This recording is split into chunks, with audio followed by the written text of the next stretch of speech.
साफ सुथरे डब्बे, सोफा सीटें, इलेक्ट्रिक पंखे, सफाई का आला मियार और किराया सिर्फ 100 रुपए। पाकिस्तान रेलवे की पहली शटल ट्रेन गुजरांवाला से लाहौर पहुंच गई। सफर मुकम्मल होने पर सब मुसाफिर मुतमईन और खुश दिखाई दिए। सफ़र बहुत अच्छा रहा। एक तो टाइम की पाबंदी हुई है और एक किराया भी मुनासिब हैगा। जीटी रोड के ऊपर ट्रैफिक का बड़ा मसाइल था, इसके लिए जो है ना हम गवर्नमेंट को स्पेशल जो है ना मुबारक देते हैं। राइट टाइम चली है, राइट टाइम लाहौर पहुंची है। साफ़ सुथरा माहौल था, लोग पुरजोश हैं, इसमें आरामदेह सफ़र था। 84 किलोमीटर का फासला ट्रेन शटल सर्विस ने 1 घंटा 10 मिनट में तय किया। इंतजामिया के मुताबिक मुसाफिरों की सहूलियात के लिए तमाम तर इंतजामात मुकम्मल हैं।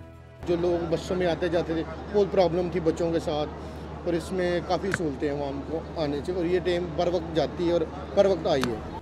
लाहौर से गुजरांवाला के लिए खसूसी शटल ट्रेन रोज़ाना 3 मरतबा सफ़र करेगी।